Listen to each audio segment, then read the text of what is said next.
So, I've got my mom right here. I just talked to my dad. Do you know him? Yeah, real well. He's a pretty cool dude, isn't he? He is. You know what, Mom, we look back, I'm fascinated by the past. I'm fascinated by your stories, by his stories. You just wrote a book about your life. I thought I knew everything about you and Daddy, and these details just keep coming out, and I find them fascinating. So, you know, a lot of that book talked about when you started growing up in the country with your granny, and you mentioned Chow Chow. Now, you made Chow Chow on the show. You liked her Chow Chow, but not so much her pickles. No, I did not like her pickles. They were even an unusual color. They were kind of a blue color. And I remember the first time I ever tasted it, I thought, this can't be a pickle, but it sure is bad. Whatever it is, it's really bad. You probably had those old lime pickles. That's probably what they were. They were terrible. And you know, that's an old-timey thing. I bet she had developed a taste for that when she was younger. Probably so, because she and Peppo ate them. I didn't know. Well, let's talk about canned goods and what you all grew out in the country, and what do you remember her canning besides Chow Chow? Oh, she canned everything. Of course, corn and green beans. She even canned peas. And that was a nuisance. Fooling with peas, you know, yeah. I thought, there's got to be a better way to do this, you know. But we'd sit there and I would help. I'm glad now that I did, because I think it pleased her. You know, you had kind of a different experience, you know, I guess the kindest way you could say you got shuffled around a little bit.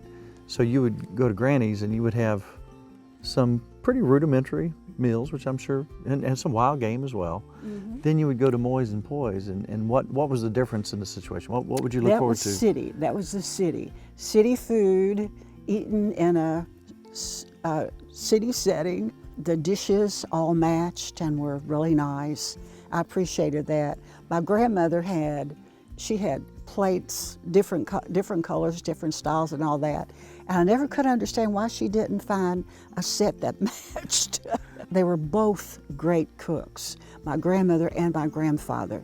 He could cook as well as she did. And they would fix pork chops, and they knew I liked mashed potatoes and gravy. And there was always vegetables, any kind of vegetables that were that time of the year, they would fix that.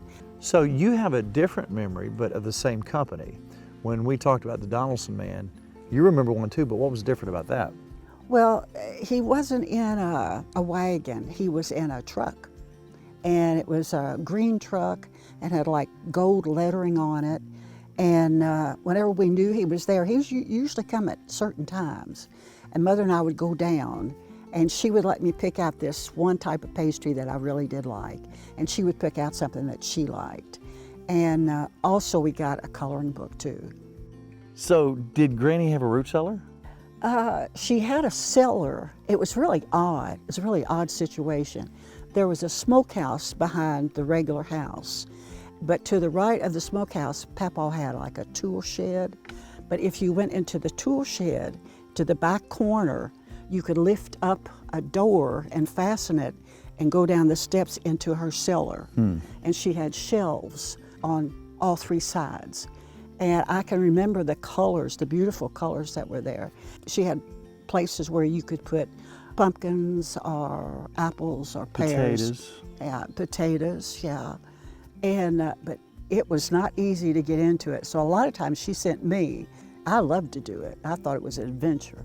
Well, I tell you what, I constantly think back, and I remember things at a very young age, but some of those memories are just absolutely wonderful. And I'm sure you feel the same way. I think it was good for me, because in the city, I was a spoiled little kid. I really was. But when we moved to the country, Grady straightened me out real quick. Yeah, it didn't take her long either. So if you look just 2 or 3 generations back, everybody's out in the country farming. The war, depression brings people into the city, and then you made that conscious decision again to take me back to the country, and that's the only way I know how to live. So thank you for that. You're welcome. And the wonderful memories.